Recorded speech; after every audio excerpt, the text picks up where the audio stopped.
Oi, pessoal, meu nome é Amanda, eu sou médica veterinária e hoje eu vim contar para vocês um pouquinho sobre reabilitação e fisioterapia em pequenos animais. Vamos lá. Meu nome é Amanda, como eu acabei de dizer, eu sou médica veterinária especialista na área de reabilitação e nutrologia animal. Atualmente eu tenho uma clínica em Florianópolis, onde realmente trabalhamos focadas na reabilitação. Trabalhamos com a fisioterapia, acupuntura, ozônio, tudo para promover a melhora, a regeneração desse paciente. Então, vamos iniciar do começo, doutora. O que é fisioterapia veterinária, Amanda? Vamos pegar o conceito, a origem da palavra e vamos dividir. Físio, agente físico. E terapia, tratamento. Então, gente, é um tratamento através de um agente físico.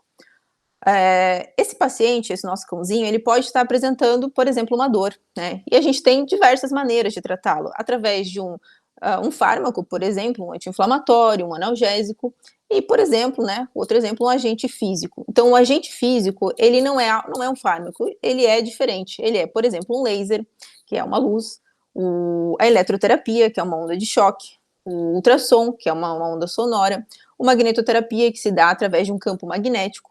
Então, ele é um agente físico, até, por exemplo, uma massagem, um exercício, um alongamento, uma cinesioterapia. Então, ele é um tratamento diferente do que a gente estudou um pouquinho na faculdade, os métodos convencionais. Então, ele se dá através de um agente físico. Bom, qual que é o objetivo? Restaurar, manter e promover, melhorar a função, bem-estar e qualidade de vida. Lembrando, né, gente, nem sempre a gente vai atingir a cura desse paciente. Muitos casos do que a gente pega na fisioterapia e na reabilitação são pacientes crônicos, pacientes que a gente vai atingir qualidade de vida, mantendo eles sem dor. É um tratamento complementar ao tratamento clínico convencional. Então, quando você tiver com um clínico, por exemplo, você pode propor esse tratamento acessório a ele. O clínico vai entrar com a parte medicamentosa, um anti-inflamatório, um analgésico em um caso de dor, e você vai vir com a fisioterapia. Vai conseguir também auxiliar, eu vou mostrar agora os recursos para vocês da fisio, mas auxiliar esse processo de analgesia, esse tecido, estimular a regeneração dele, a ação anti-inflamatória dos recursos que você tem e vai conseguir ter a melhora para o seu paciente também. E reabilitar, Amanda, o que é reabilitar? Reabilitar é quando a gente restaura, a gente promove novamente esses privilégios que o animal perdeu. Pode ser a movimentação, pode ser também, como eu disse, a qualidade de vida. Uma qualidade de vida onde era um paciente que vivia cronicamente com dor e após a reabilitação conseguiu viver melhor. Bom, para nós iniciarmos, gente, regulamentação. O que o nosso Conselho de Veterinária fala a respeito da fisioterapia? Que ela é de uso de prática exclusiva do médico veterinário. É uma pergunta que todo mundo vai fazer para vocês e vocês têm que saber. O fisioterapeuta humano não pode atuar na nossa área. É necessário ser veterinário e buscar a especialização de fisiatria, fisioterapia após a formação. E quais os benefícios da fisioterapia veterinária, Amanda? Primeiro, controle da dor crônica e aguda. Vamos dar um exemplo. Um caso de uma crise de coluna, por exemplo, de um paciente, é uma dor aguda, aonde muito provável o clínico entre com esse tratamento, o ortopedista, o neurologista com um anti-inflamatório e você vai poder associar a fisioterapia. Mas, gente, fisioterapia num primeiro momento, a gente já vai começar fazendo exercício, colocando esse paciente para caminhar? Não, o primeiro foco é tirar a dor, tratar a inflamação, promover a regeneração, tirar a dorzinha desse paciente para que ele consiga depois sim evoluir novamente as caminhadas, fazer o fortalecimento, a gente até descobrir o que pode estar causando essa sobrecarga. Há pacientes, às vezes, que não têm um bom apoio nos membros pélvicos, vão compensar com o torácico, e aí a gente também vai causar crise de coluna, cervical, ombro. Então, por que aquele membro está doendo? É uma situação para a gente avaliar no segundo plano e fazer um tratamento de fisioterapia. Mas na dor aguda, principalmente, a gente vai utilizar recursos anti-inflamatórios e analgésicos. Controle da dor crônica. Perfeito, excepcional a gente falar sobre isso. São pacientes que já têm uma certa idade que têm problemas que a gente não vai mais resolver, como hérnias de disco crônicas, espondiloses, que são os populares bicos de papagaio. Então, eles estão fazendo uso de medicamentos frequentes, que é o nosso próximo tópico aqui. Eliminar ou diminuir a utilização de medicamentos. É aquele paciente que entrou em crise esse mês, entrou em crise mês que vem, daqui 3 meses teve mais uma crise. Então, o tutor ele precisa de um recurso diferente, porque o animalzinho dele está tomando medicamento todo mês. Então, ele precisa de algo diferente para esse animal. E o que é proposto nesse caso? A fisioterapia e a reabilitação. Diminuir o tempo de recuperação, isso é muito importante. Tem pacientes que voltam sim no pós-operatório, voltam a andar sozinhos, mas o tempo que eles vão levar a isso e a condição muitas vezes não é a mesma após um tratamento de fisioterapia. Muitas vezes o apoio desse cãozinho no chão não é verdadeiro. Proporcionar a qualidade de vida. É isso que a gente comentou, né? Viver com dor, muitas vezes esse cãozinho, já de uma certa idade, não vai voltar a ficar jovem, mas ele vai poder conviver com aquele problema crônico, mas sem dor. Prevenir patologias ortopédicas e neurológicas. Isso acontece bastante, principalmente em casos de compensação. Às vezes, membros comprometidos, ligamentos comprometidos por uma sobrecarga vindo de outro lado, de outro membro, né, do cãozinho. Então é preciso a gente avaliar o paciente como um todo, avaliar os 4 membros, os 4 apoios, ver aonde está compensando, qual foi a origem daquela descompensação e poder tratar e avaliar melhor. Auxiliar no pré e pós-operatório. No pós-operatório todo mundo já sabe, né, gente? É bem óbvio, da fisioterapia humana, a pessoa operou um joelho, foi para fisioterapia, ficou lá, se reabilitou. Mas e o pré, Amanda? Por quê? Tem ortopedistas já que indicam bastante, principalmente em questões de atrofia muscular. Esse paciente está muito atrofiado, está com desuso do membro, então ele vem para a fisioterapia, a gente consegue um fortalecimento dessa musculatura antes da cirurgia, porque a cirurgia vai ocorrer de uma maneira muito melhor do que ocorreria sem essa fisio pré. E um tratamento conservador de patologias ortopédicas e neurológicas. Por quê? Nem toda hérnia de disco é cirúrgica. Então requer uma avaliação, muitas vezes o tratamento conservador na base de anti-inflamatórios e a fisio já responde muito bem. E também a questão de patologias ortopédicas, né? Por exemplo, hoje a gente vê bons resultados em luxações de patela de grau leve. E a dor crônica, Amanda? Qual que é o nosso maior problema aqui? A dor, ela gera um reflexo protetor, né, que inativa o grupo muscular afetado. Então, o paciente teve uma dor de coluna, por exemplo, esse grupo muscular em torno da lesão se faz uma contratura, faz uma proteção, a intenção da musculatura é impedir que essa lesão mexa e doa mais. Só que após esse tratamento, né, o tratamento medicamentoso, essa volta do grupo muscular não é automática. Ela requer novamente um recrutamento das fibras, um alongamento desse paciente, um fortalecimento dessa musculatura em volta da lesão. Então é aí que a gente entra na fisioterapia, para que isso não volte a acontecer novamente. E quais são os objetivos? Alívio da dor, né, como a gente já comentou muitas vezes aqui, reabsorção de edema e drenagem linfática. Então, em muitos casos de pós-operatório, a gente realmente tem edemas, membros, às vezes até inteiros, completos ali, edemaciados, e a gente consegue estar fazendo essa liberação já no pós-imediato. Diminuir a atrofia, então, dependendo muito de quanto tempo esse pacientezinho levou para ser operado, há quanto tempo ele já está caminhando sem um apoio verdadeiro, a gente chega a pegar diferenças de medida de 4, 5, 6 centímetros entre um membro e outro. Relaxar a musculatura, isso aqui a gente vê muito em crises de dor aguda, né? Eu digo muito principalmente de coluna, que é uma casuística muito grande pra gente hoje. Então, o paciente com crise de coluna tá todo contraturado, ele tá rígido de dor. Ao melhorar a amplitude do movimento funcional, então toda a articulação no nosso corpo, ela tem uma amplitude, como aqui a do meu cotovelo, né? Abrindo, fechando, da minha mão. Então, em caso de dor, essa amplitude, ela tá reduzida também, então pós-operatório, cicatrizações de cápsula articular, de articulação. Então o que a gente precisa fazer? Fazer o retorno novamente dessa movimentação articular. E também o estímulo sensorial e motor, né? Saber se esse paciente perdeu essa sensibilidade, perdeu a capacidade de caminhar e fazer esse retorno também.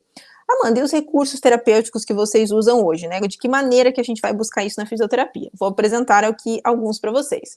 O laser, né, que é esse equipamento, onde a gente tem uma ação principal sobre dor, inflamação e edema. Como? De que maneira? Aumento da condução nervosa, ele promove também uma vasodilatação, um aumento na produção do ATP, um aumento na permeabilidade da membrana, aumento de divisão celular. E aqui eu trouxe 2 videozinhos, ó, gente, pra gente mostrar esse pacientezinho, o Luke, fazendo o tratamento de tendinite, tá? São equipamentos muito pouco invasivos na fisioterapia, então a gente consegue fazer um laser, aplicar sobre um tendão, sobre um ombro, e aqui o Kaki também aplicando sobre o ombro dele, que tem artrose, tá? Então são recursos muito pouco invasivos, e com uma ação sobre dor, analgesia e um processo anti-inflamatório muito importantes, tá? Eletroterapia é outro que nós temos nas mãos. A gente tem uma possibilidade de fazer o modo TENS, onde a gente vai focar em analgesia. Então, ele promove uma analgesia por bloqueio e produção de endorfinas, né? E a gente também pode utilizar o modo FES, que é um fortalecimento muscular, quando a gente tiver a intenção de fortalecer uma musculatura. Esses são os dois principais modos que temos. Ó. A gente tem até outros, mas, enfim, não vai ser a pauta aqui na palestra. Esses são os que a gente mais usa mesmo em cotidiano. Ó, esses dois pacientes, apesar de serem dois pastores, não são diferentes, uma é uma fêmea, outra é um macho, aplicando eletroterapia em locais distintos. Apesar de a gente falar, uma corrente elétrica, ela não gera dor, é bem confortável para o paciente, pelo contrário, ela até dá uma boa analgesia. Depois de alguns minutos aplicando, assim, o paciente já está bem mais relaxado. E o ultrassom? O ultrassom é outro recurso que a gente tem, ele promove um efeito biológico sobre os tecidos. Esse cabeçote que eu estou segurando na minha mão, ele transforma a energia elétrica que está entrando pelo aparelho em uma energia mecânica, né? São ondas acústicas transmitidas aos tecidos, então ele emite uma onda sonora. Só que essa onda sonora, gente, ela não é audível, você não escuta, ela está numa outra frequência, tá?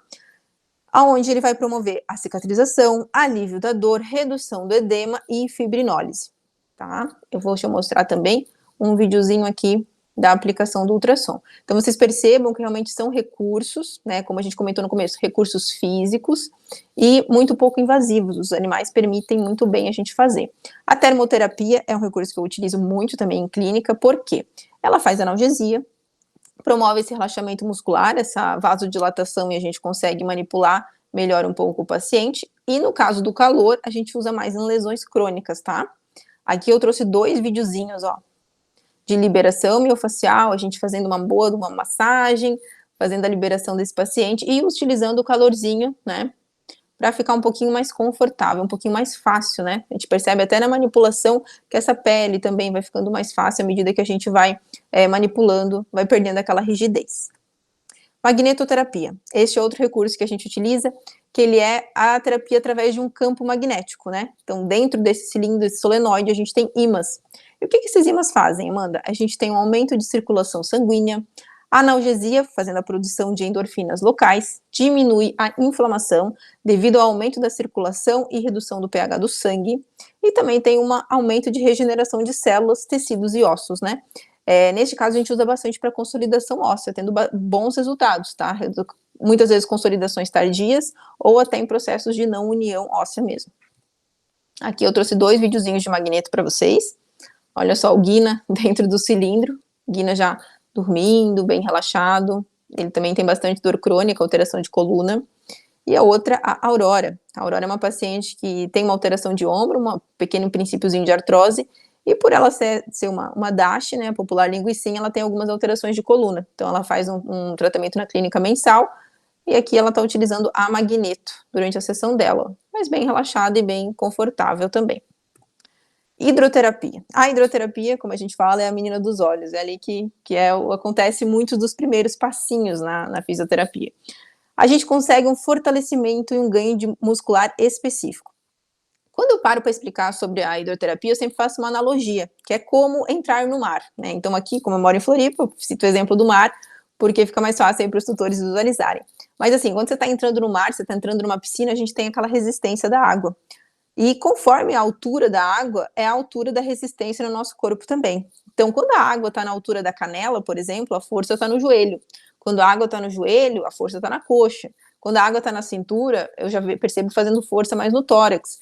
Então, assim, conforme a altura dessa água, eu vou ter também um trabalho diferente, um grupo muscular diferente atuando aqui no fortalecimento, na força, no início do trabalho, né?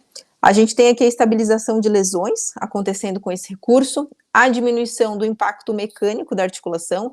Então, assim, é diferente de caminhar no solo, na calçada, porque a gente não tem aquela força contrária atuando. A água tem, assim, essa função de amortizar.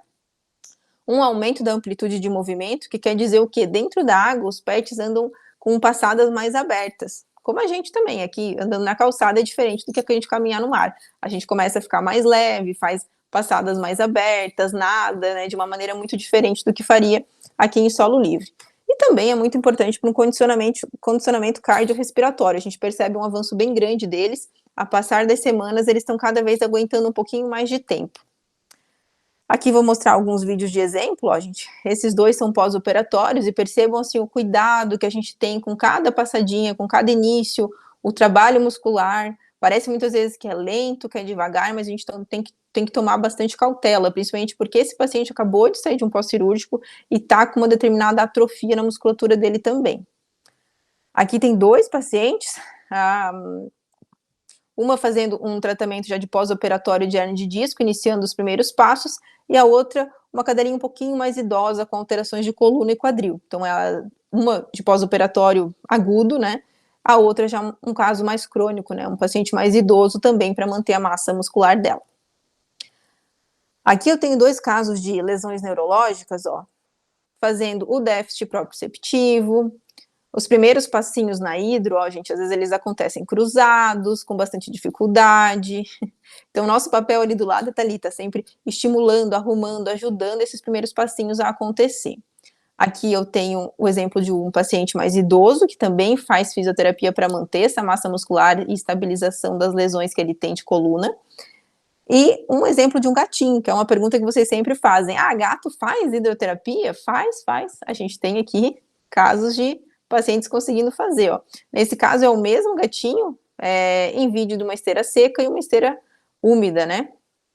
Quando a gente baixava um pouco mais a água, ela ainda estava em processo de adaptação. Aí ela tinha um pouquinho, estranhava, parava um pouquinho de andar, tá? Mas enfim, a gente conseguiu fazer o tratamento dela também. E a cinesioterapia? Mandar a cinesioterapia, a terapia através do movimento. Então, através da cinésio, a gente vai fazer fortalecimento, a gente vai estabilizar lesões também, a gente vai fazer o desenvolvimento motor, aperfeiçoamento do caminhar, porque muitas vezes esse paciente voltou a caminhar, mas ele ainda tá tropeçando, tá arrastando a patinha.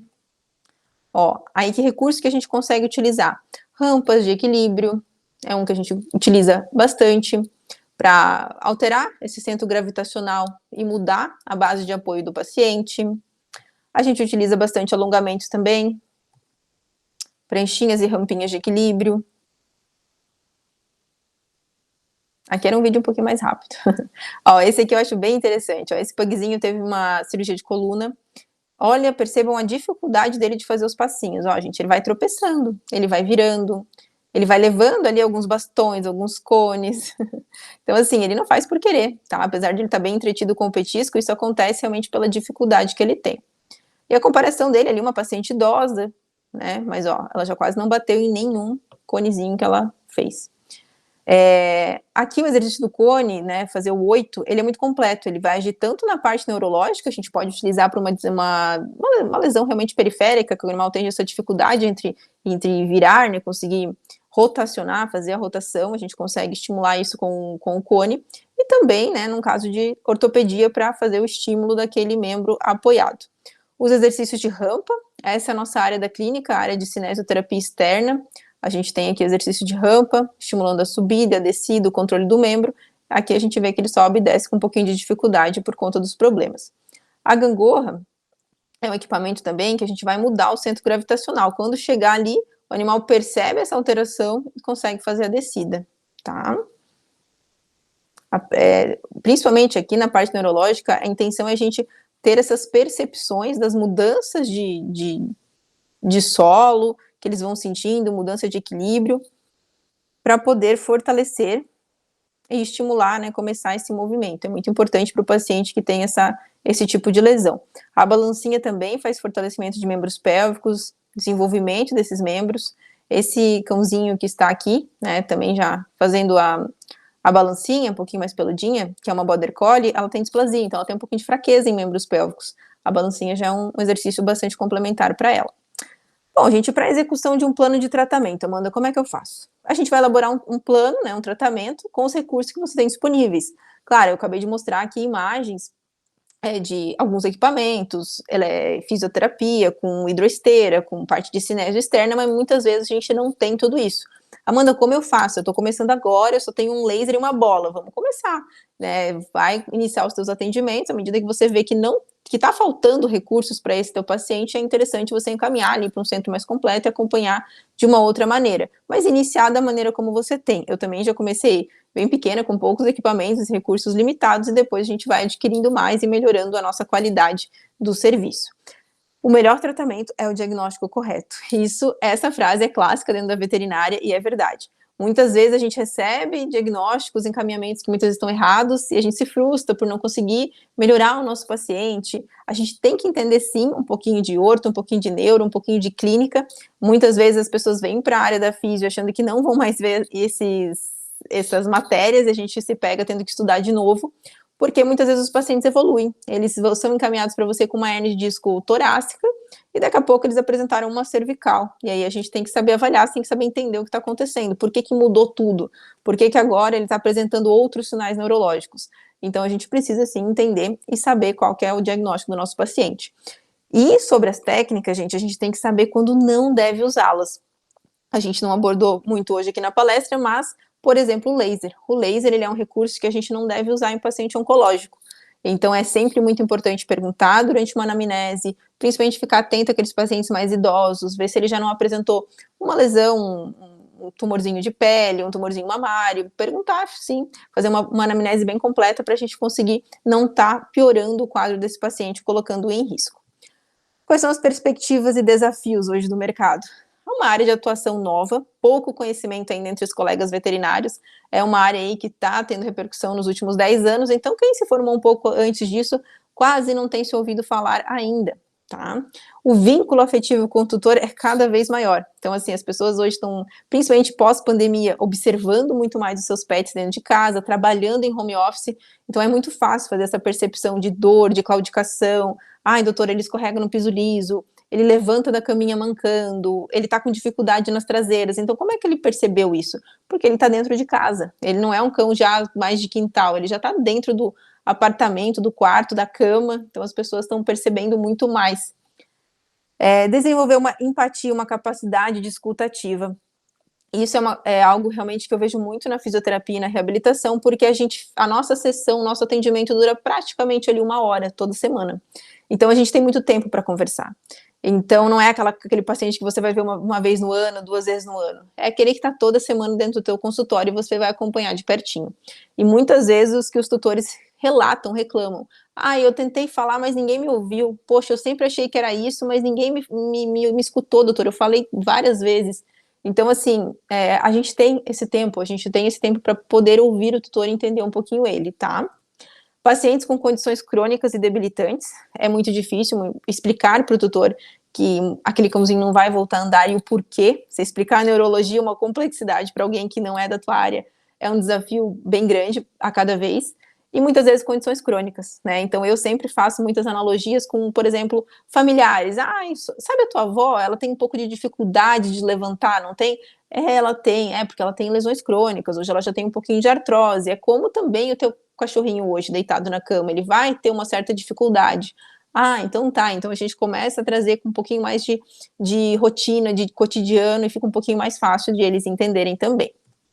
E uma grande expectativa sobre o resultado, né? Acho que essa é uma grande pressão sobre nós que trabalhamos aqui na fisiatria.